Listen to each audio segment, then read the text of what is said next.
Craig Martinez here, and a lot of my followers have been asking me this question: how do I determine market value on a multi-family property? So I'm going to just take a couple of quick minutes and explain to you how I determine values on multifamily properties. You know, multifamily properties are probably my single favorite investment for a lot of reasons. And I think if it's important to you, you're going to need to know how to properly determine these values. You know, I love multifamilies to flip, to fix and flip.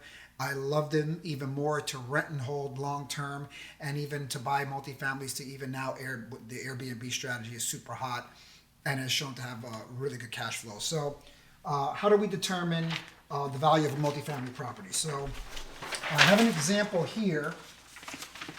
This example is using a duplex in Miami, assuming two units with both having two beds and one bath. That's a very common duplex in South Florida.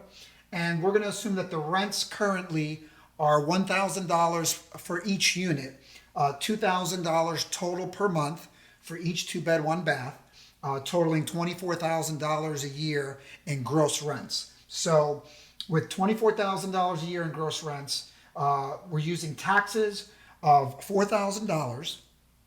We're going to use insurance for $2,000 and lawn and maintenance for about $1,200. Okay, so we're going to take gross rents minus these usual expenses, and that's going to leave us with an NOI, which is NOI is net operating income. That is your net income after your expenses. The net operating income on this assumed duplex in Miami is $16,800. Okay, so NOI, your net operating income, divided into an assumed whatever sales price you're buying the property for will equal what is called your cap rate, which is your capitalization rate. Cap rate is for short, of course.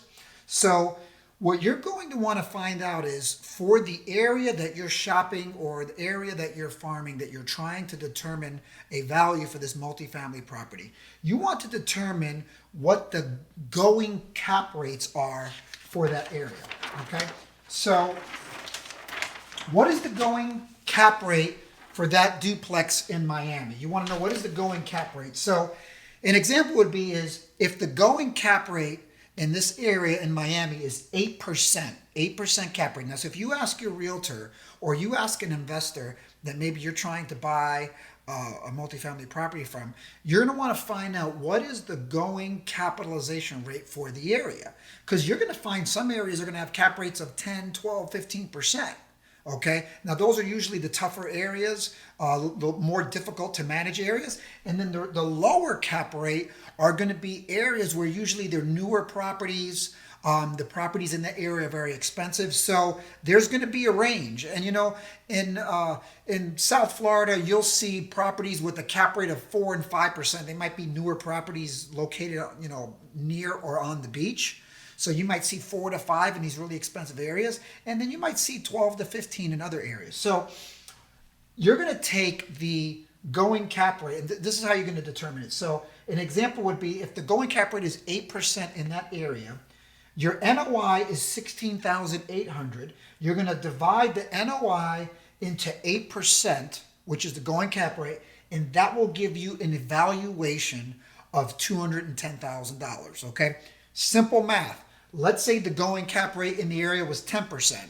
Well, you would take the same $16,800 net operating income, divide it into 10%, and obviously you would get a value of $168,000.